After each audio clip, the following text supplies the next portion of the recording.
जय हिंद दोस्तों, आप सभी का स्वागत है आपके अपने परिवार कॉमर्स अड्डा 24/7 पर। मैं आपका इंग्लिश एजुकेटर आदित्य भैया आप सभी का स्वागत करता हूं। आज हम पढ़ने वाले हैं लॉस्ट स्प्रिंग चैप्टर नंबर 2 हमारा है, जो किताब फ्लेमिंगो का क्लास 12th में, ठीक है ना, जिसकी राइटर कौन है, अनीस जंग जी हैं। हम लोगों ने इससे पहले वाले वीडियो में देख लिया था इसका कंप्लीट समरी। आज हम देखेंगे इसका complete explanation word by word in Hindi. चलो करते हैं शुरुआत चैप्टर की। सबसे पहले हम लोग जान लेते हैं अपनी रिवाज के अनुसार कि भैया ऑथर कौन है, उनके बारे में थोड़ी सी जानकारी हमारे पास होनी चाहिए। तो अनीस जंग जी, जिनका जन्म 1964 में हुआ था, कहां पर, राउरकेला में। उन्होंने अपना जीवन कहां पर बिताया बेटा, अपना बचपना और एडोलिसेंस यानी कि किशोरावस्था उन्होंने बताया हैदराबाद में। She received her education in Hyderabad and in the United States of America. इन्होंने अपनी शुरुआती पढ़ाई कहां पर की है, हैदराबाद में की है और यूनाइटेड स्टेट्स ऑफ अमेरिका में जाकर के इन्होंने पढ़ाई की है।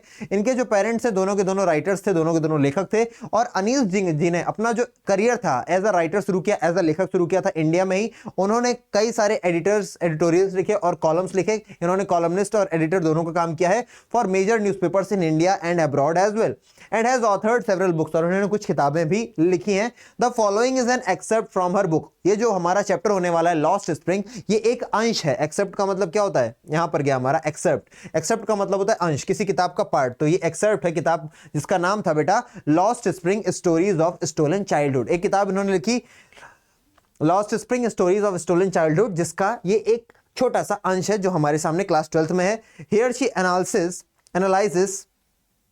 analyzes the grinding poverty and traditions which condemned these children to a life of exploitation। जहां पर इन्होंने बताया कि कैसे छोटे छोटे बच्चों के साथ ज्यादती होती है, उनको एजुकेशन नहीं मिल पाता, उनको सोशल इक्वालिटी नहीं मिल पाती, सोशल जस्टिस नहीं मिल पाता, और वो ढकेल दिए जाते हैं कठिन कठिन कामों में। कोई चूड़ियां बना रहा है, कोई जाकर के ढाबे पे बर्तन धो रहा है, कोई घरों में नौकरी कर रहा है, कोई कुछ कर रहा है। ऐसे ही इन्होंने इस तरह की कहानियों को हमारे सामने ला करके प्रस्तुत करने की कोशिश की है। अब एक शब्द आया था बेटा यहाँ पर कॉलमनिस्ट, तो आपके दिमाग में क्वेश्चन आ सकता है कि भैया कॉलमनिस्ट क्या होता है। तो मैं आपको समझाने की थोड़ा सा कोशिश कर देता हूं।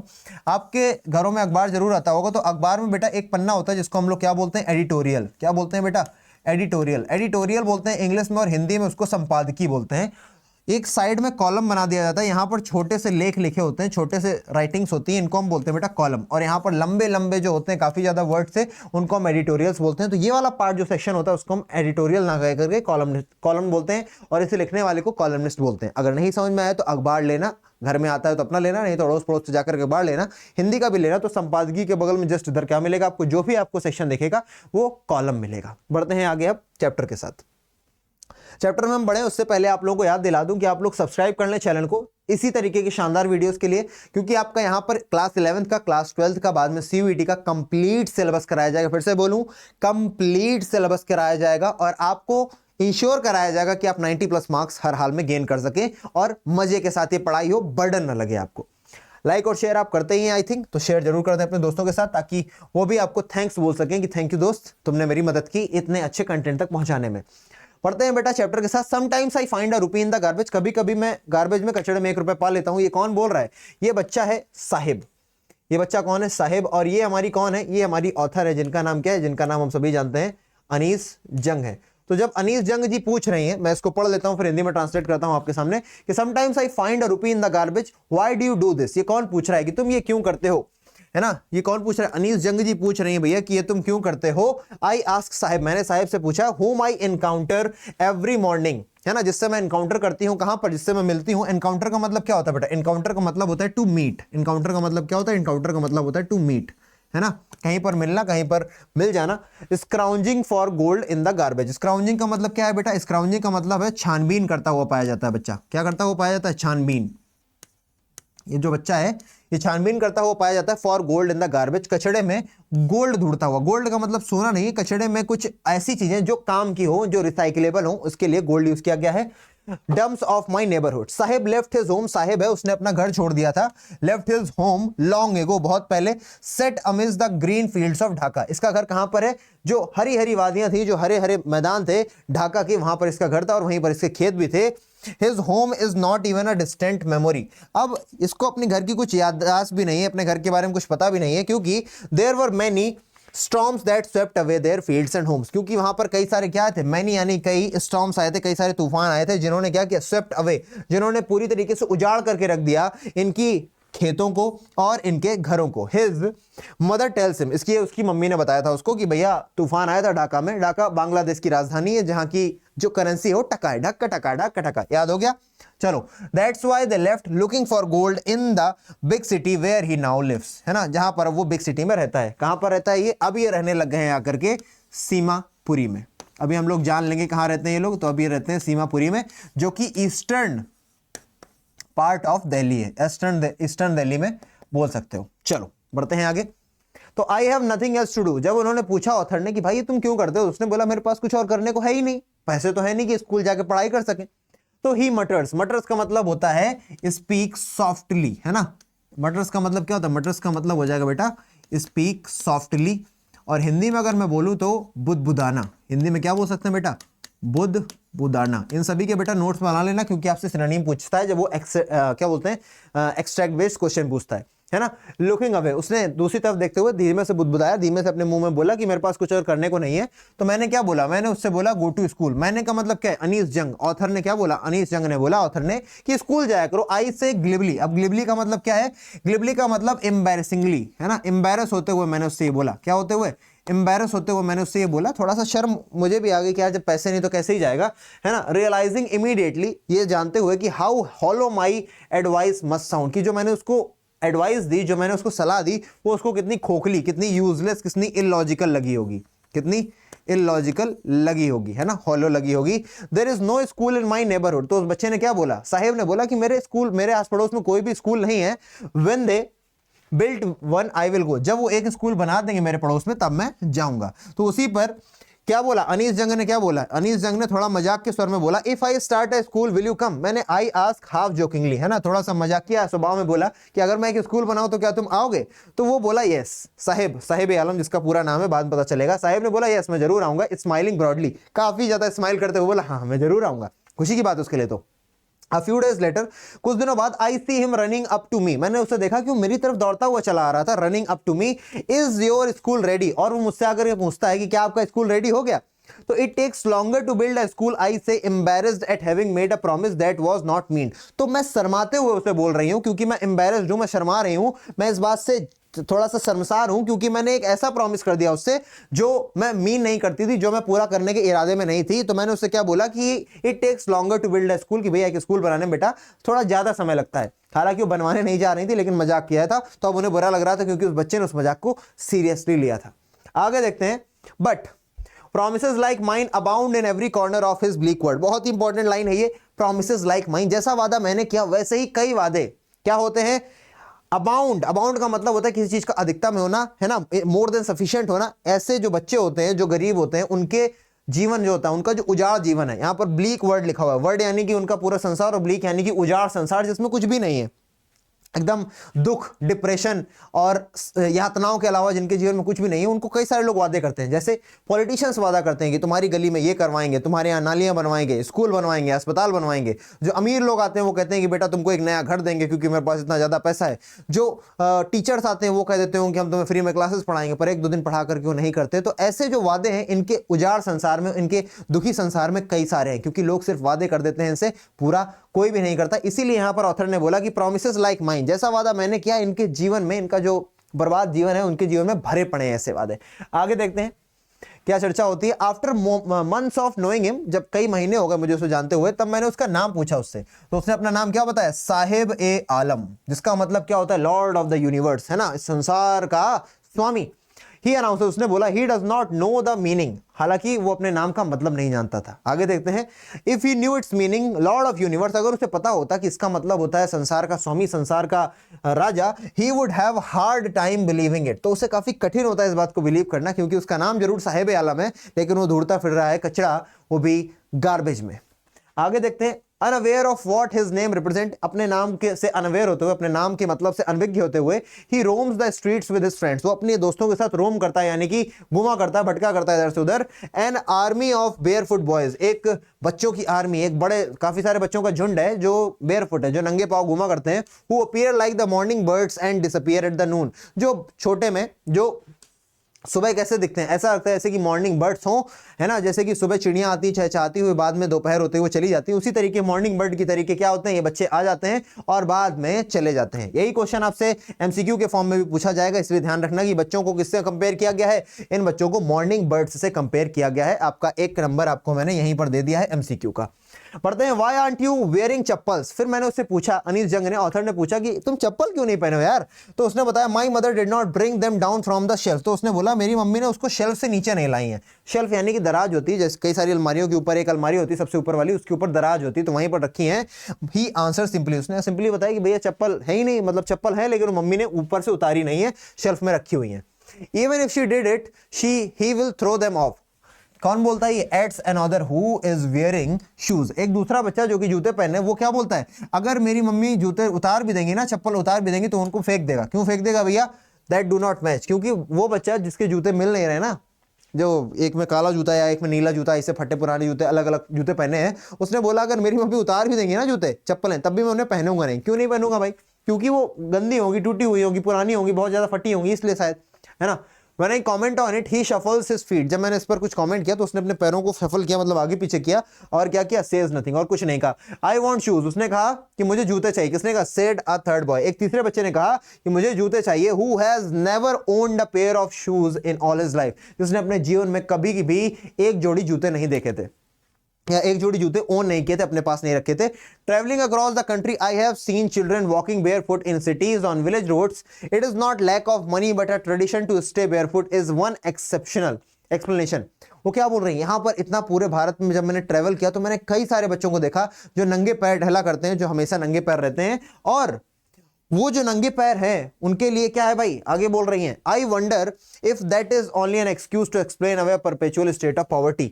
है ना, इन लोगों के लिए एक ट्रेडिशन सा बन गया कि चप्पल नहीं पहनते, इनका एक रिवाज है कि भाई चप्पल पहनना ही नहीं है। शायद जो ऑथर है एक कमेंट दे रही हैं, ये कहने की कोशिश कर रही हैं कि शायद ये जो गरीबी है ना, ये इनकी perpetual state of poverty, perpetual का मतलब होता है नेवर एंडिंग, एक ऐसी गरीबी जो कभी खत्म ही नहीं होने वाली। बोलते हैं ना, अमीर अमीर होता जा रहा है, गरीब गरीब होता जा रहा है, उसी के लिए बोल रही हैं कि ये जो चप्पल नहीं पहनते हैं, इनके लिए बोल दिया जाता है ना, इनके घर वाले बोल देते हैं कि हम लोग चप्पल पहनते नहीं, हमारा रिवाज है। तो शायद ये ट्रेडिशन एक बहाना है इस चीज को छुपाने का कि इनकी गरीबी इनको अलाउ नहीं करती कि चप्पल पहन सके। आगे देखते हैं, I remember a story of man from Udupi. मुझे एक स्टोरी याद आ रही है, कहानी याद आ रही है, कहां से, एक बच्चे की, उदुपी की। वंस टोल्ड मी, जिसने मुझे एक कहानी बताई थी, as a young boy he would go to school past an old temple where his father was a priest. He would stop briefly at the temple and pray for a pair of shoes. जब ये सब चप्पल जूते की बात चल रही थी, तभी ऑथर को एक कहानी याद आती है जो उसे एक उदुपी के आदमी ने बताई थी कि जब वो आदमी छोटा बच्चा था तब वो स्कूल जाया करता था, और स्कूल जाने के रास्ते में एक मंदिर पड़ता था जहां पर उसके पापा महंत थे या फिर प्रीस्ट थे। तो उस मंदिर के सामने रुकता था और भगवान से क्या कहता था, भगवान मुझे एक पेयर शूज दिला दो, एक पेयर जूते दिला दो। आगे 30 years later, 30 साल बाद, I visited his town and the temple which was now drowned in an air of desolation. In the backyard where lived the new priest, there were red and white plastic chairs. है ना, मैं जब 30 साल बाद उसके शहर में गई, उसके उसी जगह पर गई, तो मैंने क्या देखा कि वो जो मंदिर था, drowned in an air of desolation, मतलब कि पूरी तरीके से छिन्न भिन्न हो चुका है, टूट फूट चुका है डिसोलेशन में। आगे, इन द बैकयार्ड, और पीछे बरामदे में, where lived the new priest, there were red and white plastic chair, जहां पर नया प्रीस्ट रहता था वहां पर कैसी कुर्सियां पड़ी हुई हैं, लाल और सफेद कुर्सियां पड़ी हुई हैं। A young boy dressed in a grey uniform wearing socks and shoes arrived panting and threw his school bag on a folding bed. और वहीं पर एक यंग बॉय पहुंचता है, dressed in a grey uniform, एक ग्रे यूनिफॉर्म में कपड़े पहने हुए, वेयरिंग शॉक्स एंड जूते, जिसने जूते और मोजे पहने हुए हैं, और काफी ज्यादा थका हुआ है क्योंकि स्कूल से आया है, और उसने अपना स्कूल बैग कहां डाल दिया, फोल्डिंग पर डाल दिया। पहले नहीं फोल्डिंग चलती थी, है ना, खटिया जिसको बोलते हैं। लुकिंग एट द बॉय, और उस बॉय को देखते हुए, I remember the prayer another boy had made to the goddess when he had finally got a pair of shoes, let me never lose them. है ना, तो मुझे उस बच्चे को देख करके, जो अभी अभी आया है बरामदे में और उसने अपना बस्ता फोल्डिंग में डाल दिया, मुझे याद आया कि वो पहले बच्चे की प्रेयर, जब उसे पहली बार जूते मिले तो उसने भगवान से क्या कहा था कि भगवान नेवर, क्या बोला था, भगवान late me never lose them, कि इन जूतों को मुझसे कभी दूर मत करना। The goddess had granted his prayer, शायद भगवान ने उसकी प्रेयर मान ली थी। Young boys like the son of priest now वोर शूज, हालांकि आपके आज के समय में जो जवान बच्चे हैं, छोटे छोटे बच्चे हैं, प्रीस्ट के, महंत के, उनके पास तो जूते हैं, but many others like the rag pickers, लेकिन अभी भी बहुत सारे देश में लोग हैं जैसे कि कूड़ा बिनने वाले, जो पूरी की पूरी जिंदगी शूलेस रह जाते हैं, बिना जूते के अपनी जिंदगी, बिना जूते चप्पल के अपनी जिंदगी बिता देते हैं। बढ़ते हैं आगे। My acquaintance with the barefoot rag pickers lead me to Simapuri, a place on the periphery of Delhi, 8 miles away from it. Metaphorically, those who live here are squatters who came from Bangladesh back in 1971. My acquaintance का मतलब है my पहचान। मेरी जो इन बच्चों से पहचान है वो मुझे कहाँ ले आई? इन बच्चों से मेरी पहचान मुझे जो बेयरफुट रैक पिकर्स हैं, जो नंगे पांव रहने वाले रैक पिकर्स हैं, मुझे सीमापुरी के कैसे इलाके में ले आई? सीमापुरी के ऐसे इलाके में ले आई जो दिल्ली का पेरीफेरी है, दिल्ली का आउटर सर्किट में आता है, वहां पर ले आई है जहां पर कई सारे लोग रहते हैं। कैसे? यहां पर कई सारे लोग रहते हैं जो कि बांग्लादेश से आए हैं। They are स्क्वैटर्स। स्क्वैटर्स का मतलब ये लोग सभी के सभी बेटा क्या है? प्रवासी हैं। ये सभी के सभी क्या है? जो बाहर से आ गए हैं बांग्लादेश से इलीगल रूप से, अवैध रूप से 1971 में। Sahib family is among them. Sahib की फैमिली भी उनमें से एक है। सीमापुरी वाज देन अ वाइडरनेस। सीमापुरी उस समय एक खुला एरिया हुआ करता था, पेड़ कुछ नहीं, बस एकदम खुला सा एरिया है, खाली सा। और इट स्टिल इज, ये आज भी एक खुला एरिया है, but it is no longer empty. लेकिन ये अब खाली नहीं है क्योंकि यहां पर अब लोग आ गए। It in structures of mud with roofs of tin and, है ना, tarpaulin, devoid of sewage, drainage और running water, live 10,000 rag pickers. हालांकि आज भी ये जो सीमापुरी है ये वैसे ही खुला हुआ एरिया, लेकिन अभी ये खाली नहीं है। यहाँ पर लोग रहते हैं मिट्टी के घरों में, है ना, अपनी झोपड़ियां बना करके, तिरपाल लगा करके या फिर टिन की अपनी छतें बना करके, जहां पर सीवेज, शौचालय की व्यवस्था नहीं है, जहां पर ड्रेनेज ऑफ रनिंग वाटर है, जहां पर गंदा पानी बहा करता है इधर से उधर, ऐसी स्थिति में 10,000 कूड़ा बनने वाले यहां पर रहते हैं। They have lived here for more than 30 years। तो ये लोग यहाँ पर लगभग 30 सालों से रह रहे हैं। विदाउट एन आइडेंटिटी, बिना किसी पहचान के, विदाउट परमिट्स, बिना किसी परमिट कार्ड के, but with ration cards that get their names on the voter list. लेकिन इनके पास राशन कार्ड है जिससे इनका नाम वोटर लिस्ट में आ जाता है। And enable them two by Graeme, जिससे कि ये जाकर के धान खरीद सकते हैं, अनाज खरीद सकते हैं। Food is more important for survival than an identity. जो भोजन है वो आइडेंटिटी से कहीं ज्यादा जरूरी है। अपना सर्वाइवल जो है ना, कि हम जिंदा रहें, ये हमारे नाम से, हमारी पहचान से कहीं ज्यादा जरूरी है। If at the end of the day we can feed our families and go to the bed without an aching stomach, we would rather live here than in the fields that gave us no grain, say a group of women in tartan sarees when I asked them why they left their beautiful land of green fields and rivers। जब मैंने वहां की सीमापुरी की कुछ औरतों से पूछा कि आप लोगों ने अपना ढाका वाला इतना अच्छा शहर क्यों छोड़ दिया जहां पर हरी हरी आपके मैदान थे, घर थे, तो उन्होंने बोला कि ऐसी जगह रहने से अच्छा है जहां पर मुझे कुछ खाने को ना मिले, क्योंकि बांग्लादेश में उनकी जो फील्ड थी वो उनको खाने को कुछ नहीं दे पा रही थी, ना तो उनके पास कमाने का कोई जरिया था। तो उन्होंने क्या बोला कि अगर मैं शाम को सोने जा रही हूं, अपने परिवार को अपने भरा पेट देख रही हूं कि भैया मेरे बच्चे ने खाना खा लिया, मेरे पति ने खाना खा लिया है, भले हमारी कोई आइडेंटिटी ना हो, हमारी कोई पहचान ना हो, लेकिन अगर हम रोज भर पेट खाना खा करके सोने जा रहे हैं तो हम खुश हैं अपनी जिंदगी से, है ना। हमें वो जिंदगी नहीं चाहिए जहां हमें लोग जानते तो हैं, हमारी आइडेंटिटी तो है, लेकिन हमारे पेट में खाना नहीं है, हम परेशान हैं, भूख से तड़प रहे हैं, बिलख रहे हैं। आप बात समझ गए। अब यहां पर एक वर्ड आता है टार्टर्ड साड़ीज, यानी कि फटी पुरानी कुचैली साड़ी। बढ़ते हैं आगे। आगे क्या है भाई? Whenever they find food, they pitch their tents, then they become their transit homes, है ना। जहां कहीं भी उन्हें खाना मिलता है, फूड मिलता है, they pitch their tents, वो अपने टेंट्स को वहीं पर गाड़ देते हैं, एंड वही जगह उनका घर बन जाती है। ट्रांजिट होम्स का मतलब होता है बेटा नोमैड जो लोग होते हैं। नोमैड का मतलब क्या होता है? नोमैड का मतलब होता है बेटा खाना बदोश, जो एक जगह खाना खाया, जब वहां के रिसोर्सेज उनको लगा अब नहीं है तो और आगे बढ़ गए, दूसरी जगह जाके रहने लगे, वहां के रिसोर्सेज खत्म हो गए, तीसरी जगह जाके रहने लगे, इस तरीके से वो आगे बढ़ते जाते हैं। Children grow up in them, जहां पर बच्चे पलते पलते हैं, और becoming parents in survival, becoming partners in survival, sorry parents नहीं पार्टनर्स, है ना। जिन टेंट्स में बच्चे पलते पुसते हैं और पार्टनर्स बन जाते हैं सर्वाइवल के लिए। And survival in Seemapuri means rag picking. और अगर आप सीमापुरी की बात कर रहे हो तो सीमापुरी में सर्वाइवल का मतलब है भैया रैग पिकिंग, यानी कि आपको कूड़ा बनना पड़ेगा। आगे देखते हैं। Through the years it has acquired the proportions of a fine art. Garbage to them is gold. It is their daily bread, a roof over their heads, even if it is leaking roof, but for a child it is even more, है ना। अब देखो, हालांकि कूड़ा जो उठाने का काम है अब एक आर्ट का काम ले चुका है। भैया अब तो लोग, कई सारे लोग उसको लेते हैं और जाकर के बेच करके आते हैं, क्योंकि कूड़े की कीमत उनके लिए बहुत ज्यादा है। उनके लिए कूड़ा उनकी छत की, उनके सर की छत है, उनके लिए कूड़ा उनकी रोज की रोटी है, तो उनके लिए कूड़े के अलग मायने हैं। I sometimes find a rupee even a 10 rupee note. कौन बोल रहा है? साहेब बोल रहा है कि मैं कभी कभी क्या पा जाता हूं, मैं कभी कभी एक नोट भी पा जाता हूं, शायद 10 रुपए का नोट भी पा जाऊं। Saheb says his eyes lighting up. और जब ये बोल रहा है तो उसकी आंखें एकदम चमक रही है बताते समय। When you can find a silver coin in a heap of garbage, you don't stop scrounging for there is hope of finding more। जब आप ऐसे कूड़े के ढेर में क्या पा सकते हो? कोई सिल्वर का कॉइन पा सकते हो, यानी कि उनके लिए 10 का नोट सिल्वर के कॉइन के बराबर ही है ना। यानी कि उनको ऐसा लगता है कि यार 10 का नोट मिला, कल 100 का मिलेगा, शायद कोई सोने का सिक्का मिल जाए, ऐसा कुछ। तो वो कहते हैं कि अगर आपको ऐसा कुछ मिल रहा है तो आप कभी ढूंढना खत्म नहीं करते हो। क्या पता इस आशा में कि क्या पता फिर और मिल जाए। It seems that for children garbage has a meaning different from what it means to their parents. ऐसा लगता है कि जो गार्बेज के मायने हैं, जो कूड़ा है, उसके मायने बच्चों के लिए अलग हैं और बड़ों के लिए अलग हैं। For the children it is wrapped in wonders, for the elders it is means of survival. बहुत ही इंपॉर्टेंट, बहुत ही प्यारी बात कह दी है यहां पर ऑथर ने। जो बच्चे हैं उनके लिए क्या है, पहले बड़े क्या है, बड़ों के लिए जो कचरा है वो सिर्फ और सिर्फ मीन्स ऑफ सर्वाइवल है, किससे भैया हमारी रोटी आ रही है, हमारे सर के ऊपर छत आ रही है, दैट्स इट। लेकिन बच्चों के लिए रैप्ड इन वंडर, एक आश्चर्य का पोटला है कि भैया अगर उसके अंदर क्या पता कुछ सिक्का निकला है, कोई छोटी सी गाड़ी निकला है, क्या पता कोई टॉय निकला है, कोई चमचमाती सी चीज निकला है, तो उनके लिए तो भैया ये वंडर है, उनके लिए तो एक खेल है कि क्या पता इस कचरे से क्या निकला है और उनको क्या चीज अच्छी लग जाए। बढ़ जाए आगे, चलो बढ़ते हैं आगे। अब देखते हैं। One winter morning I see Saheb standing by the fenced gate of the neighbourhood club watching two young man dressed in white playing tennis. I like the game.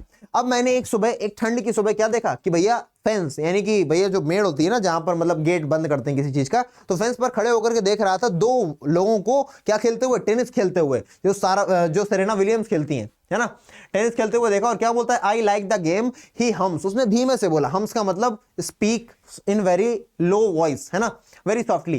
Content to watch it standing behind the fence. I go inside when no one is around he admits. और उसने मुझे क्या बताया कि मैं कभी कभी ये जो जहां पर ये लोग खेल रहे हैं, मैं इस पार्क के अंदर भी चला जाता हूं, क्योंकि ये कहां पर है, खड़ा है बेटा, नेबरहुड क्लब के पास खड़ा हुआ है। और ये कहता है कि मैं कभी कभी अंदर भी चला जाता हूं। कैसे अंदर चला जाता हूं, क्योंकि ये जो गेट कीपर है मुझे जब कोई नहीं होता है तो अलाउ कर देता है अंदर जाने के, और मैं वहां पर जाके झूले झूल करके आ जाता हूं, है ना। He admits the gatekeeper lets me use the swing, है ना। ये एक मानवता है कि ये गरीब लड़का है, वो कभी नहीं शायद झूल पाएगा, तो उसकी मानवता ऐसे ही चीजें बनती है कि भैया वो मानवता उनकी ऐसे ही काम आती है कि चलो जो गेट कीपर होगा उसको पता है गरीबी क्या है, तो वो दूसरे को जाने दे रहा है कि जाओ बेटा खेलो, कोई नहीं है, इसमें जाके खेलो, फिर बाहर आ जाना टाइम से। आगे, Sahib wearing tennis shoes that look strange over his discolored shirt and shorts। हालांकि इस बार जब साहिब को देखा है अनीस जंग ने, ऑथर ने, तो वो क्या पहने हुए है, उसके पैरों में टेनिस शूज हैं, बिल्कुल सफेद सफेद। हालांकि वो अच्छे नहीं लग रहे हैं उसके पूरे कपड़ों के साथ, क्योंकि उसके कपड़े फटे पुराने पुराने से हैं, है ना। someone gave them to me। उसने क्या बोला, he says in the manner of explanation। जब मैं उसके जूते देख रही थी तो उसने मुझे क्या बताया, उसने बताया किसी ने मुझे ये जूते दिए थे, है ना। आगे देखते हैं। the fact that they are discarded shoes of some rich boy। और सत्य तो ये है कि ये किसी अमीर बच्चे के छोड़े हुए शूज है। डिस्कार्ड का मतलब छोड़े हुए शूज हैं जो उसे पसंद नहीं है, क्योंकि who perhaps refused to wear them because of a hole in one of them। क्योंकि उसने मना कर दिया होगा, क्योंकि उसमें से एक जूते में छोटा सा होल है, छोटा सा छेद है। But he does not bother him. लेकिन ये जो छेद है उसको बॉदर नहीं करता, क्योंकि for one who has walked barefoot even shoes with a hole is a dream come true. क्योंकि जो हमेशा पैदल चलता हो, नंगे पैर चलता हो, उसके लिए एक होल के साथ एक छेद वाला जूता भी एक ऐसा है जैसे सपना कोई साकार हो गया हो। आगे देखते हैं। But the game he is watching so intentionally is out of his reach, है ना। जो जिस गेम को इतने तल्लीनता के साथ देख रहा है वो उसकी आउट ऑफ रीच है, वो उसको खेलने के लिए क्योंकि बेटा तुम भी जानते हो टेनिस काफी महंगा गेम है, उसको खेलने के लिए पहले उसका टेनिस रॉकेट खरीदो, है ना, टेनिस रैकेट खरीदो, फिर वो बॉल, तो वो सब नहीं खेल सकता। This morning Saheb is on his way to the milk booth. अब जब वो कभी और मुलाकात हुई अनीस जंग से, तो अनीस जंग क्या देख रही है कि साहिब कहां जा रहा है, साहिब जा रहा है मिल्क बूथ पर दूध लेने। In his hand is a steel canister. उसके हाथ में एक स्टील का कनिस्टर भी है जिसमें वो दूध लाएगा। I now work in a tea stall down the road, he says Poynting at the distance. और जब वो अनीस जंग को देखता है तो बताता है कि अब मैं वहां, वो नीचे जो दुकान है ना, मैं वहां पर काम करता हूं, चाय की टपरी पर, चाय की दुकान पर काम करता हूं। आगे देखते हैं। आई एम पेड 800 रुपया एंड ऑल माई मील्स। मैं महीने का 800 रुपये मुझे मिलता है और दिन के 3 बार का खाना मिलता है। Does he like the job. क्या उसे ये जॉब पसंद है? आई यस। मैंने उससे पूछा क्या तुम्हें ये जॉब पसंद है? तो क्या बोलता है, his face I see has lost the carefree look. उसके चेहरे ने वो जो केयर फ्री लुक हुआ करता जब वो कूड़ा बिनता था, वो अब नहीं है उसके चेहरे पर, क्योंकि अब वो किसी का गुलाम हो चुका है, एक तरीके से किसी के यहाँ नौकरी कर रहा है, तो अब वो उस तरीके का केयर फ्री नहीं फील कर पा रहा है। The steel canister seems heavier than the plastic bag he would carry so lightly। जो कनिस्टर था ज्यादा भारी लग रहा था उससे, जो कि उसके कंधे पर एक प्लास्टिक का बैग था, क्योंकि जो कनिस्टर था वो ओनर का था, दुकान का, जो चाय की टपरी का मालिक था, और जो बैग था उसका खुद का था। ये कहने का मतलब सिर्फ इतना है कि भैया अब वो दूसरे का गुलाम हो चुका है, अब वो अपनी मर्जी का मालिक नहीं है, जैसा वो बोलेगा वैसा उसे करना पड़ता है, क्योंकि भैया वो पैसे भी दे रहा है और खाना भी दे रहा है।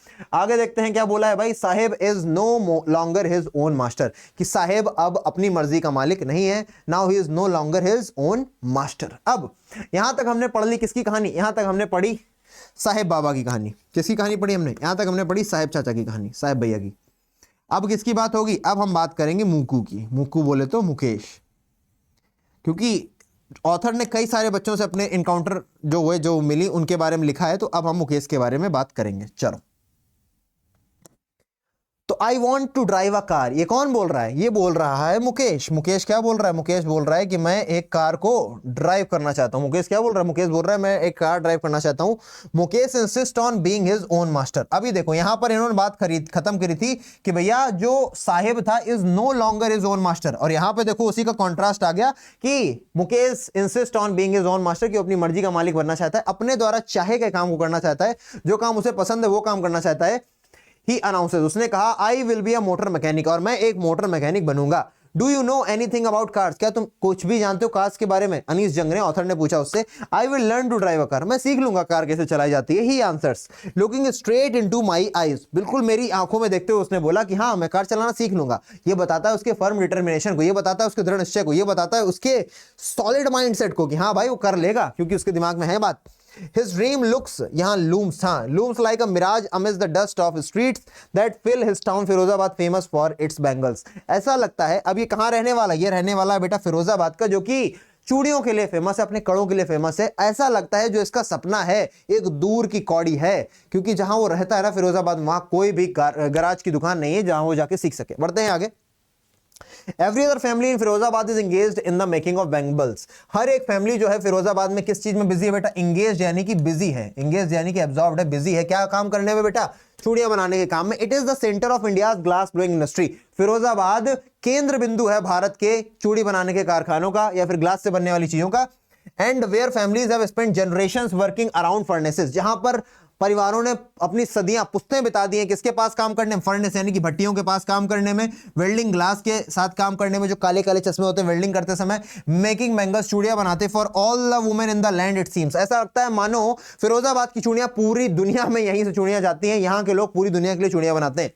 ऑन द लैंड बोला it seems. Mukesh family is among them, Mukesh की फैमिली भी उन्हीं फैमिलीज में से एक है जो बैंगल बनाती हैं, चूड़ियां बनाती हैं। None of them know that it is illegal for children like him to work in the glass furnaces with high temperatures in dingy cells without air and light। उनमें से किसी को भी नहीं पता है, जितने भी फिरोजाबाद में रहने वाले लोग हैं, कि ये इलीगल है, अवैध है, इतने छोटे छोटे बच्चों का इतनी बड़ी बड़ी भट्टियों के साथ काम करना, भट्टियों के पास काम करना जो इतनी ज्यादा गर्म होती है, लगभग 1200 डिग्री सेल्सियस के तापमान पर बेटा कांच पिघलता है। तो यही इतना टेम्परेचर उनमें होता है, तब जाके कांच पिघलता है। आगे देखते हैं इन डिंगी सेल्स। डिंगी का मतलब है जहां पर ना तो एयर होगी, छोटी सी जगह है। सेल का मतलब क्या होता है? सेल का मतलब छोटे छोटे कमरे जहां पर ना तो रोशनी है ना ही ज्यादा हवा है, ताकि वहां पर अच्छे से काम हो सके। तो डिंगी सेल्स जहां पर डिप्रेशन, बिल्कुल अच्छा माहौल भी नहीं है जिसका, तो dingy cells without air and light. That the law if enforce could get him all those 20,000 children out of the hot furnaces where they slog their childhood daylight hours often losing the brightness of their eyes. और अगर यहां पर law enforce किया जाता है, अगर यहां पर क्या किया जाता है? इफ द लॉ इन्फोर्स्ड, अगर यहां पर कानून को लागू किया जाता है, तो लगभग 20,000 बच्चे जो हॉट फर्नेस, जो गर्म भट्टियों के पास काम करते हैं और अपना पूरा दिन स्लॉग देयर डेज यानी कि पूरा दिन वहां पर बिताते हैं, पड़े रहते हैं, पूरा दिन वहां पर काम करते रहते हैं, वो सभी इस काम को छोड़ना पड़ जाएगा, उन सभी को इस काम से अलग हटना पड़ जाएगा। मुकेशेस आईज बीम, और क्या बोला था? Often losing their brightness of their eyes. और क्योंकि यहां पर काम करने से उनकी आंखों की जो रोशनी है वो भी क्या हो जाती? माइल्ड हो जाती, कम पड़ जाती है। आगे मुकेश's eyes beam as he volunteers to take me home, है ना? मुकेश की आंखें एकदम चमक जाती है क्योंकि वो वॉलंटियर करता है, कहता है कि मैं आपको घर ले चलता हूं अपने। मुकेश अपने घर ले जा रहा है। which he proudly says is being rebuilt, है ना? जो कहता है, प्राउडली कहता है कि वो अभी रिबिल्ट हुआ है, दोबारा बनाया गया है। बढ़ते हैं आगे। We walk down stinking lanes, हम लोग कहां जा रहे हैं? स्टिंकिंग लेन्स, छोटी छोटी गलियां हैं जहां पर क्या है बेटा? चोक्ड विद गार्बेज, है ना? Past homes that remain hovels. Hovels का मतलब क्या? होवेल्स का मतलब बेटा हट्स, है ना?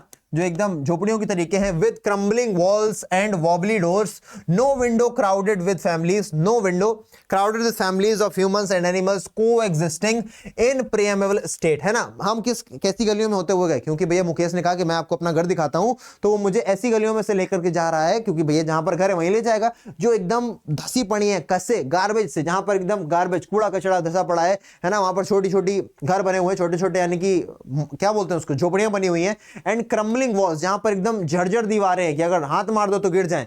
जहां पर वॉबली डोल्स हैं, जहां पर जिनके दरवाजे बिल्कुल ढुलमुल हैं कि अगर हल्का सा तुमने टेढ़ा मेढ़ा कर दिया तो वो भी अलग हट जाए, है ना। और इन फैमिलीज में काफी ज्यादा क्राउड है। कौन कौन रहता है? जानवर भी रहते हैं, इंसान भी रहते हैं, दोनों को एग्जिस्ट करते हैं। को मतलब साथ में, एग्जिस्ट मतलब होना, दोनों के दोनों को एग्जिस्ट करते हैं इन द प्रीमियवल स्टेट। प्रीमियवल का इसका मतलब क्या है? प्रीमियवल का मतलब है पुरातन। जैसे पुरातन काल में कुत्ते इंसान एक साथ रहते थे, उसी तरीके यहाँ पर इंसान और जानवर एक साथ रह रहे। He stops at the door of one such house, वो ऐसे ही इतने सारे घरों में से एक घर के सामने रुक जाता है। बैंग्स अ वॉबली आयरन डोर, बैंग्स का मतलब तेजी से अपनी लात मारता है ना, विद हिज फुट, अपना तेजी से लात मारता है उस दरवाजे पर। लात दिखेगी नहीं तो करके दिखाते हैं ना, लात मारता है दरवाजे पर एंड पुशेस इट ओपन, और उसे धक्का देकर के खोलता है। We enter a half built shack, है ना, हम एक आधे अधूरे बने हुए झोपड़ी में घुसते हैं। शैक बोले तो झोपड़ी है। In one part of it, जिसके एक पार्ट में थैज्ड विद डेड ग्रास, जिसकी थोपा गया है क्या? डेड ग्रास, सूखी हुई घास जिसके ऊपर थोपी गई ताकि सूरज की रोशनी बारिश में काम आए, है ना, हमको बचा के रखे। In the one thatched with dead grass is a firewood stove, जहां पर एक स्टोव रखा हुआ है लकड़ी की, जिसको हम क्या बोलते हैं? लकड़ी की स्टोव को हम क्या बोलते हैं बेटा? अंगीठी बोलते हैं। क्या बोलते हैं? अंगीठी। आगे देखते हैं।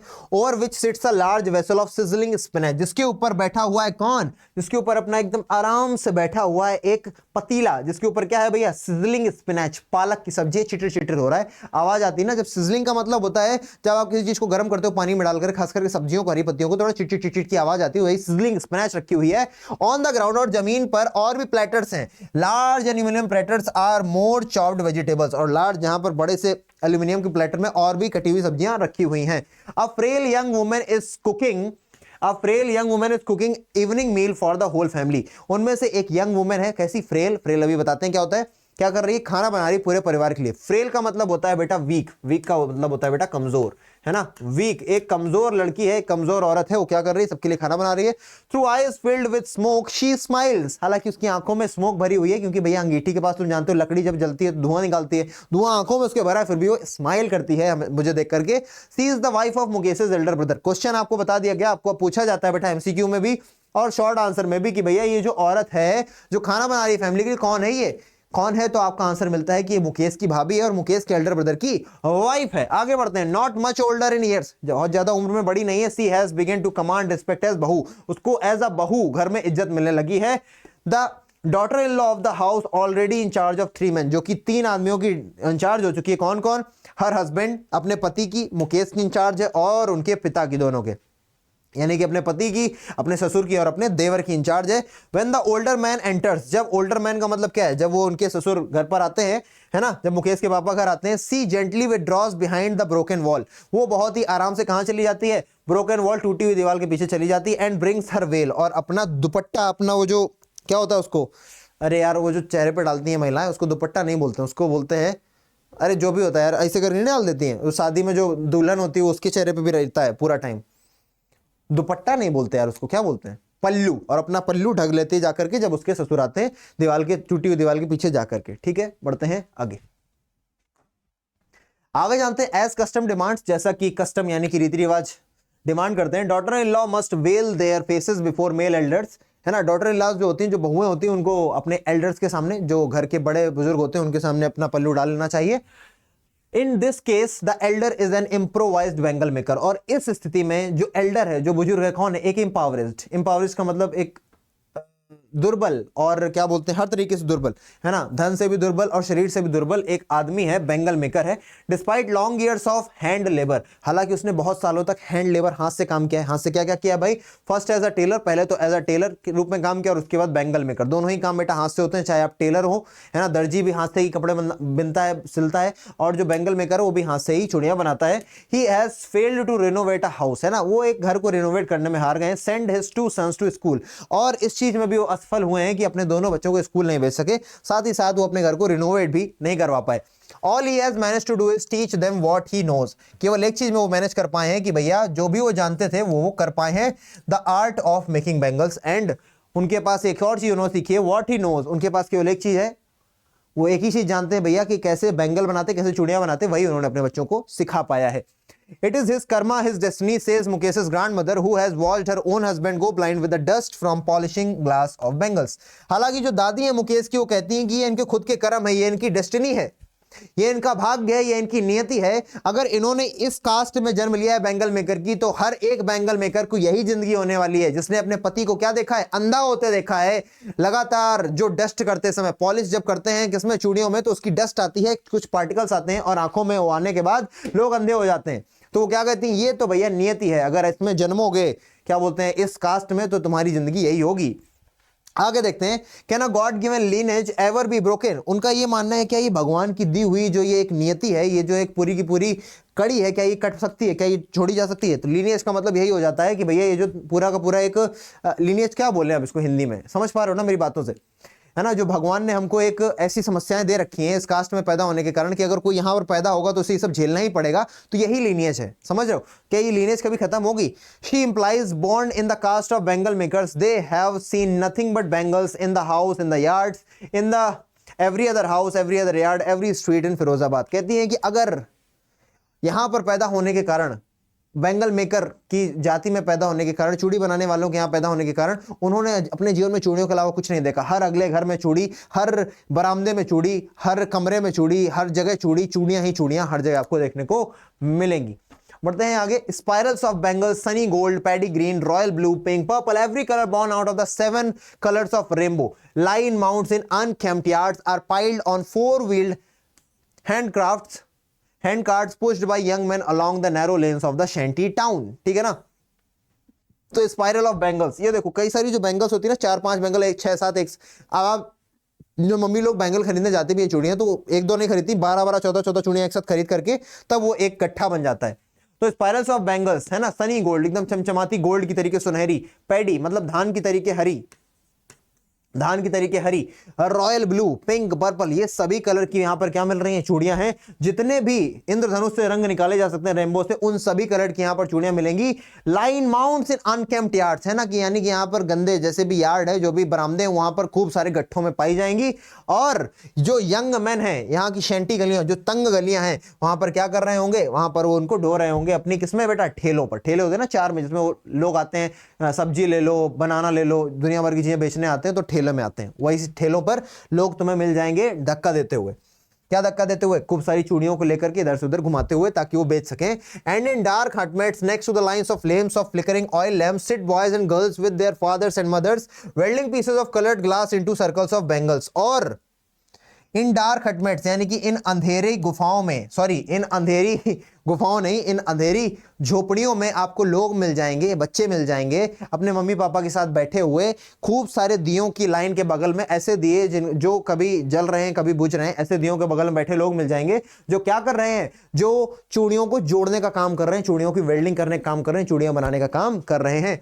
Their eyes are more adjusted to the dark than to the light. उनकी जो आंखें हैं वो अंधेरे में ज्यादा एडजस्ट हो गई हैं इंस्टेड ऑफ लाइट के। जब वो उजाले में जाते हैं तो उनको दिक्कत होती है, लेकिन अंधेरे में उनको कोई भी दिक्कत नहीं होती है, क्योंकि उजाले में तो उनको समस्याएं होती हैं, क्योंकि जब वो दिन का समय होता है तब भी वो कैसे काम कर रहे होते हैं, दिन के समय भी वो लगातार उन अंधेरे कमरों में काम कर रहे होते हैं, इसलिए थक जाते हैं वहां काम करते करते, और उनकी आंखें लगातार अंधेरे को देखती हैं। तो जब वो उजाले में जाते हैं तो उनकी आंखों को दिक्कत होती है। जब वो दिन में काम कर रहे हैं, कहां पर, दिन में वो पूरा दिन काम करते हैं उन अंधेरे कमरों में, शैंटी रूम्स में, जो डिंगीज हैं छोटी छोटी सी, है ना, जो छोटे छोटे से सेल्स हैं, और जब रात होती है तब वो वहां से जब बाहर जाते हैं तब भी अंधेरा, तो उनकी आंखों को सिर्फ अंधेरा ही देखने को मिलता है, और जब लाइट देखने को मिलती है तो उनकी आंखें तंग हो जाती हैं, उनकी आंखें दर्द करने लग जाती हैं। That is why they often and up losing there right side before they become adults. इसीलिए ऐसा होता है, कई सारे बच्चे जो बड़े हो सकें, 18-17 साल की उम्र पा सकें, उससे पहले ही end up losing their eyesight, उनकी आंख की रोशनी चली जाती है और वो अंधे हो जाते हैं, इससे पहले कि वो जवान भी हो सके। पढ़ते हैं आगे। आगे देखोगे, Savita, a young girl in a drab pink dress sits alongside an elderly woman soldering pieces of glass, है ना, एक लड़की है सविता, क्या कर रही है, यंग गर्ल, ड्रैप पिंक ड्रेस, ड्रैप का मतलब होता है बेटा काफी पुरानी कुचैले कपड़े, कुचैले नहीं होते जो गंदे से होते हैं, कुचैले, मैले कुचैले कपड़े पहने हुए, कुचैली सी पिंक ड्रेस पहनी हुई है। सिट्स अलोंगसाइड, एक महिला के बगल में, अलोंगसाइड का मतलब क्या होता है, बगल में, एक महिला के बगल में बैठी हुई है जो कि एल्डरली उम्र में बड़ी है। सोल्डरिंग पीसेस ऑफ ग्लास, है ना, जो ग्लास है, जो कांच के पार्ट है, उनको क्या कर रही है, सोल्डरिंग कर रही है, उनको थोड़ा सा चखना करने का काम कर रही है। एज हर हैंड्स मूव मशीनिकली, उसके हाथ जो है एकदम मशीन के तरीके काम कर रहे हैं, मानो टोंग्स ऑफ मशीन हो, यानी कि मशीन के दो टोंग्स, टोंग्स को बोलते हैं चिमटा, चिमटे के दो हाथ होते हैं, चिमटे के दोनों फलक की तरीके। अब यहाँ पर लाइक लगा है तो फिगर ऑफ स्पीच क्या हो गई बेटा, फिगर ऑफ स्पीच हो गई यहाँ पर सिमिली, क्योंकि हमको पता है जब भी कंपैरिजन का काम हो और एज, सो और लाइक में से कोई एक भी वर्ड आ जाए तो वहां पर सिमिली होती है। आगे देखते हैं, I wonder if she knows the sanctity, है ना, sanctity of the bangles she helps make. मैं इस बात से आश्चर्यचकित हूं, मैं ये सोच रही हूँ कि क्या ये जानती होगी कि जो ये चूड़ियां बनाने में मदद कर रही है, क्या उनकी पवित्रता के बारे में, क्या उनकी पॉसिटी के बारे में इसको पता होगा?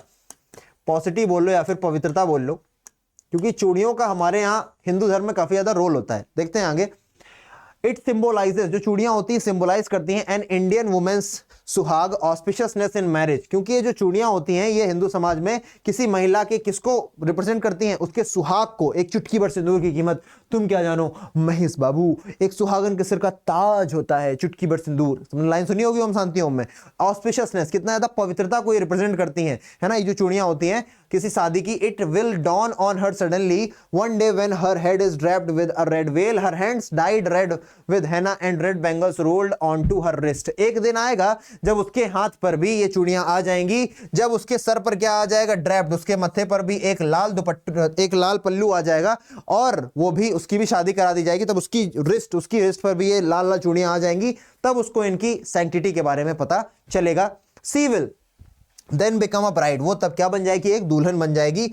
Like the old woman beside her who became one many years ago, जिसके बगल में वो बैठी है बिल्कुल उसी की तरीके जो बहुत अभी से काफी समय पहले जिसकी शादी हुई थी और ब्राइड वो भी बनी थी। She still has bangles on her wrist, उसके हाथों में आज भी वो बैंगल्स हैं, चूड़ियां हैं, but no light in her eyes, लेकिन उसकी आंखों में वो चमक नहीं बची है। एक वक्त शेर खाना भी नहीं मिलता, एक वक्त शेर खाना भी नहीं खाया। वो क्या बोलती है, वो जो एल्डरली वुमन बैठी है सविता के बगल में, वो बोल रही है कि एक वक्त शेर खाना भी नहीं खाया यार, है ना, एक वक्त शेर भर खाना, यानी कि एक वक्त का भी भरपेट खाना नहीं खा पाते हैं हम लोग। She says in a voice drained of Joy, एक ऐसी आवाज में जो ड्रेन्ड ऑफ, जिसमें बिल्कुल भी, जिसमें चूस दिया है, ऐसी आवाज जिस आवाज से बिल्कुल हंसी मजाक, जिस आवाज से हैप्पीनेस को बिल्कुल चूस लिया गया, एकदम दुखी स्वर में वो बोलती है कि एक वक्त शेर भर खाना भी नहीं खाया, एक वक्त पेट भर खाना भी नहीं खाया। She has not enjoyed even one full meal in her entire lifetime, उसने अपने पूरे जीवन में कभी भी फुल मील नहीं खाया था। That's what she has reaped, यही है जो उसने काटा है ना। Her husband, an old man with a flowing beard, says I know nothing except bangles, all I have done is make a house for the family I live in। उसका जो पति है जिसकी लंबी लंबी दाढ़ी है, सफेद सी, सफेद तो नहीं बोला यार, her husband and all flowing beard, हाँ, जिसकी बड़ी सी दाढ़ी है, उसने बोला कि मैं सिर्फ और सिर्फ चूड़ियां बनाना जानता हूं और मैं जो अपने जीवन में कर पाया हूं वो है सिर्फ और सिर्फ एक घर बनाना। हियरिंग हिम, उसे सुनने के बाद, वन वंडर, एक को आदमी को लगेगा, if he has achieved what many have failed in their life time, हालांकि उसने घर तो बना लिया, लोग तो अपने जीवन में घर भी नहीं बना पाते, पूरी जिंदगी काम करते रह जाते हैं। He has a roof over his head, उसके सर के ऊपर एक रूफ तो है, उसकी छत तो है। The cry of not having money to do anything except carry on the business of making bangles, not even enough to eat, rings in every home, है ना, उन सभी के पास ना तो खाने को है कुछ, ना तो ढंग से पहनने को है, सिर्फ हर घर में क्या है, चूड़ियां ही चूड़ियां हैं, चूड़ियां ही चूड़ियां हैं। The young man echo the lament of their elders, और जो बच्चे हैं, जो जवान लोग हैं, वो अपने बुजुर्गों का क्या करते रहते हैं, जो बुजुर्ग उनके रोते रहते हैं कि ये दिक्कत वो दिक्कत, वैसे ही इको का मतलब सेम, वो भी बातें किया करते हैं। Little has moved with time it seems in Firozabad, ऐसा लगता है कुछ भी बदला ही नहीं फिरोजाबाद में। Years of mind numbing toil, ये जो इन्होंने कई सालों की माइंड नंबिंग टॉयल की है, have killed an initiative, killed all initiative and the ability of dream, ये जो इन्होंने माइंड यानी कि दिमाग, नंबिंग यानी कि नंब कर देने वाला, सुन्न कर देने वाला, टॉयल यानी कि हार्ड वर्क। नंब का मतलब सुन्न कर देना, कभी ऐसा मेरा हाथ सुन्न हो गया, हाथ को ऐसे झटक रहे हैं, कभी पैर सुनना है तो पैर झटक रहे हैं। टॉयल का मतलब क्या होता है, टॉयल का मतलब होता है बेटा हार्ड वर्क, टॉयल का मतलब होता है क्या, हार्ड वर्क, है ना, एसिडुअस। तो भैया जो इन्होंने इतना कठिन परिश्रम किया है, इनकी कौन सी एबिलिटी खत्म हो गई है, इनकी एबिलिटी खत्म हो गई किसी चीज की पहल करने की, और इनकी एबिलिटी खत्म हो गई ड्रीम करने की, कुछ सोचने की, कुछ सपने बुनने की। Why not organize yourself into cooperative? मैंने उनसे पूछा कि यार तुम लोग कॉर्पोरेटिव जॉब क्यों नहीं कर लेते, क्यों नहीं कुछ जाकर के बाहर काम कर लेते। I ask a group of young men, कुछ यंग मैन से लोगों पूछा, तो when have fallen into vicious circle of middlemen who have fallen into vicious circle of middlemen who trapped their fathers and forefathers, जो बताते हैं कि मैंने उन लोगों से पूछा जिनको और जिनके पापा लोगों को और जिनके फोर फादर्स को, यानी कि जिनके पूर्वजों को ये जो मिडिल मैन थे, बिचवनिये थे, है ना, बिचवनियों ने क्या किया था, इंट्रैप कर दिया था और काफी ज्यादा उनसे पैसे ऐंठ लिए थे। क्योंकि भैया दुकान, ये काम करने वाला ये है, बेचने वाला ये है। अब काम करने वाला और बेचने वाले के बीच में आते हैं मिडिल मैन, और इन्होंने इससे भी फायदा उठाया, इससे भी फायदा उठाया। खास करके उसका फायदा ज्यादा उठाया जाता है जो निचले तबके का होता है, जिसके पास अपने पावर्स जिसको नहीं पता होते, ना ही कॉन्स्टिट्यूशन पता है, कुछ नहीं पता है, उसके साथ ज्यादा धोखा किया जा सकता है। Even if we get organized, we are the ones who will be hauled up by the police, beaten and dragged to the jail for doing something illegal, they say.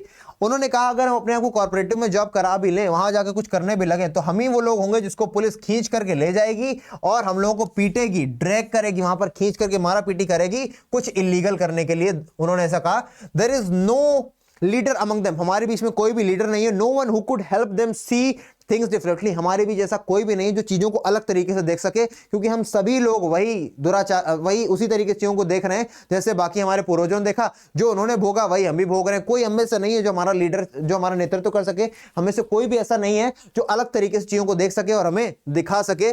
There fathers are as tired as they are, उनके पिता जो है वो उतने ही tired जितना कि वो है। They talk endlessly in spiral that moves from poverty, apathy, greed to injustice. वो एक स्पाइरल में, एक ऐसी स्पाइरल क्या होता है, वो सिर्फ 4 चीजों के बारे में बात कर रहे हैं, वो भी स्पाइरल में जिनकी बातें कभी नहीं खत्म हो रही। 4 चीजों के बारे में बातें कर रहे हैं। एक चीज है बेटा क्या, एक चीज है पॉवर्टी, एक गरीबी पर अपनी बातें करते चले जा रहे हैं। एक वो बातें किए जा रहे हैं किस पे, अपैथी पर, कि कैसे उनके अंदर अब भावनाएं खत्म हो गई हैं, है ना, कैसे वो बात कर रहे हैं, है ना। इन्हीं 2-3 चीजों पर वो लगातार बात करते जा रहे हैं ना। पॉवर्टी, इनजस्टिस, कैसे उनके साथ अन्याय होता है, और ग्रीड, लालच के बारे में लगातार वो एक स्पाइरल में बात कर रहे हैं जो कभी बात खत्म नहीं हो रही। लिस्टिंग टू देम, उन्हें सुनकर के, I see two distant worlds, मैंने 2 अलग वर्ड देखे, 2 अलग दुनिया देखी। One of the family caught in the web of poverty, एक फैमिली जो गरीबी के जाल में फंसी हुई है। Burdened by the stigma of caste in which they are born, इस चीज के स्टिग्मा के साथ, इस चीज के क्लीशे के साथ कि यार जिस जगह हम लोग पैदा हुए हैं वहां पर हमें गरीबी देखनी पड़ेगी। खास करके उसकी बात कर रही दादी की, मुकेश की दादी ने कहा था कि हमारी तो डेस्टिनी ही है इस गरीबी को झेलना, हमारी तो, हमने अगर इसमें पैदा हुए हैं तो यही देखना पड़ेगा। They are born, the other is a vicious circle of the sahukar, और दूसरे जो हैं वो किसके फंसे, वो विशियस का मतलब होता है एकदम खतरनाक सर्कल, है ना। विशियस का मतलब होता है दुर्गुण, जिसमें अवगुण भरे पड़े हो, वैसा विशियस होता है ना। द मिडल मैन, क्या बोल रहे हैं, the other vicious circle of the sahukars, the middle man, the policeman, the keepers of law, the burden, the bureaucrats and the police and the politicians. एक तरफ दुनिया है जो कह रही है कि भैया हम लोग ऐसे जगह पैदा हुए हैं कि हमको दर्द झेलना ही पड़ेगा। दूसरी तरफ लोग हैं जिनका ये मानना है भाई कि अगर ये जो साहूकार है, ये जो मिडिल मैन है, ये पुलिस मैन है, और ये जो पुलिस वाले हैं, ये पॉलिटिशियंस, ब्यूरोक्रेट्स, ये सभी के सभी हमको चूसने बैठे हैं और हमारा कुछ नहीं हो सकता। दोनों ही अपने आप को हारा हुआ मान चुके हैं। बढ़ते हैं आगे। लेकिन together they have imposed the baggage of the children, together they have imposed the baggage on the child that he can not put down, और इन लोगों ने मिल करके अपना भार, अपना प्रेशर किस पर डाल दिया है, बच्चे पर डाल दिया है, इंपोज कर दिया है, उसकी चाहे बिना उस पर ये प्रेशर डाल दिया है कि भैया तुमको भी करना पड़ेगा ये सब काम, जो कि ये पुट डाउन, जो बच्चा इस भार को उठा करके रख भी नहीं सकता है। Before he is aware he accept as naturally as his father, इससे पहले कि वो जान सके कि ये सब छोटे काम करने के लिए पैदा नहीं, वो कुछ बड़ा भी कर सकता है, वो इन सभी चीजों को उतना ही नेचुरली इम्बाइब कर लेता है, उतना ही नेचुरली मान लेता है जैसे उसके पिता ने इस चीज को मान लिया होगा जब वो छोटा रहा होगा, उसके पिता। To do anything else would mean to dare, इन सभी के लिए कुछ और करना ऐसा लगता है जैसे कि किसी चीज को डेयर करने के बराबर हो, कुछ नया सोचने के बराबर हो। And daring is not part of his growing up, और ये जहां फिरोजाबाद के जितने भी लोगों से मैं मिली, ऐसा लगता ही नहीं है कि इन लोगों की जो नर्चरमेंट है, इन लोगों को जो संस्कार दिए गए, इन लोगों को जो माता पिता ने सिखाया, जो समाज ने सिखाया, डेयर करना तो इनको बुरी तरीके से नहीं आता है बिल्कुल। इनकी जैसे कि अगर बात करें कि जैसे कि हम लोग जो हिंदूज होते हैं, जो मीट मच्छी नहीं खाते, तो कभी भी काट नहीं सकते किसी चीज को, है ना, मछली नहीं काट सकते, तो जो मछली नहीं काट सकता इंसान क्या ही काटेगा। तो उसी तरीके इनके अंदर भी वो चीज है कि इनके अंदर तो है ही नहीं, ये बुरी तरीके से डेयर ही नहीं कर सकते किस चीज की, इनके पास डेयर करने की क्षमता है ही नहीं, एबिलिटी ही नहीं है। When I sense a flash of it in Mukesh, I am cheered, जब मैं इस चीज की एक चिंगारी देखती हूँ किसके अंदर, डेयर करने की क्षमता में देखती हूँ मुकेश के अंदर, मैं खुश हो जाती हूँ, क्योंकि मुकेश है जो कहता है I want to be a motor mechanic, he repeats, वो लगातार बोलता रहता है कि मैं मोटर मैकेनिक बनना चाहता हूँ। यहाँ पर बाकी सब है जो डरते हैं कुछ भी नया करने से, नया बोलने से, लेकिन वो लगातार बोल रहा है कि मैं मोटर मैकेनिक बनूंगा। He will go to a garage and learn, वो एक गराज जाएगा और वहां जाकर सीखेगा। But the garage is a long way from his home, लेकिन जो गराज है उसके घर से बहुत दूर है, एकदम बगल में ही नहीं रखा है गराज। आगे आई विल वॉक, मैं पैदल चल के जाऊंगा। He insist. Do you also dream of flying a plane, क्या तुम कभी भी सोचते हो एक प्लेन चलाने की? तो ही इज सडनली साइलेंट, वो एकदम से शांत हो जाता है और कहता है नो। उसने कहा नहीं।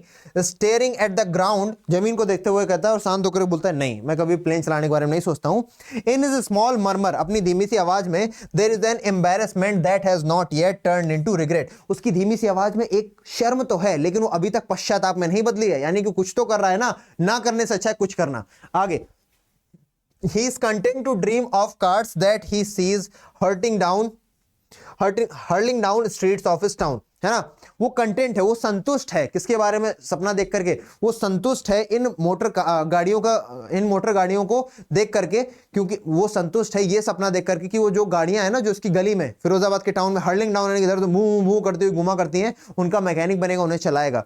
आगे, few airplanes fly over Firozabad, हालांकि कुछ ही एरोप्लेन्स है जो फिरोजाबाद के ऊपर से जाते हैं। यहां पर ऑथर हमको बताना चाहती है कि अगर उसके मन में ये आया भी है ख्याल, इसके मन में ख्यालात क्या हैं कि मुझे मोटर मैकेनिक बनना है, क्योंकि वो बाइक्स तो गाड़ियां तो बहुत ज्यादा देखता है, कार बहुत ज्यादा देखता है, क्योंकि जो फिरोजाबाद है वहां पर उसको गाड़ियां तो दिख जाती हैं इधर से उधर धुर्राटे काटती हुई, लेकिन प्लेन्स नहीं दिखते। तो जो देखेगा वैसे ही सपना लेगा ना, वैसे ही तो सपना देखेगा ना, तो इसने इसीलिए इस चीज को रिलेटेड सपना देखा है।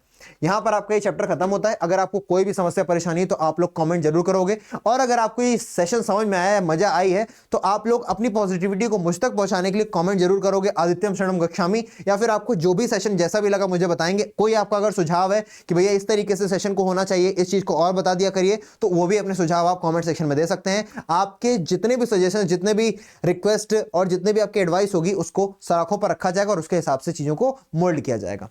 एट लास्ट सब्सक्राइब जरूर करें ताकि आपको नोटिफिकेशन मिलता रहे, घंटी दबाएं और लाइक एंड शेयर करने बिल्कुल ना शर्माएं। और आप सभी का बहुत बहुत धन्यवाद। अपना और अपनों का ख्याल रखें, इसी तरीके से अपने जीवन में आगे बढ़ते रहें। जिस तरीके से मुकेश ने हिम्मत दिखाई है ना, सपना देखा, डेयर किया, और शायद वो अपने सपने को पा भी लेगा, साहेब तो नहीं पा पाएगा ना, तो इस तरीके से आप भी सपने देखिए, अपने जीवन में पाने के लिए दृढ़ निश्चय कीजिए और लग जाइए अपने सपने के लिए। मैं ये नहीं कह रहा पूरे दिन पढ़ाई को देखो, अपने शरीर का भी ध्यान रखो, क्योंकि शरीर का ध्यान रखोगे तभी आपके भेजे का भी सही तरीके से उपयोग हो पाएगा, लॉजिकल हो पाओगे। वो शरीर कभी अच्छा नहीं हो सकता जिसका दिमाग तो अच्छा चल रहा है लेकिन पेट में गुड़गुड़ हो रखी है, ब्लड प्रेशर बढ़ा हुआ है, डायबिटीज हो रखी है, इंसुलिन लेवल हाई हो रखा है। तो ऐसा कुछ ना करें, अपने शरीर का ध्यान रखें, खेले कूदें। 24 घंटे बेटा 8 घंटे 10 घंटे पढ़ाई में दो, बाकी 8 घंटे सोने के। जो टाइम बचे खेलो यार, 5-6 घंटे 7 घंटे आराम से बचता है। घर वालों से बात करो, दोस्तों से बात करो, खेलो कूदो, मजे करो और मजे मजे में सीखते रहो। मिलते हैं अगली क्लास में, तब तक के लिए जय हिंद।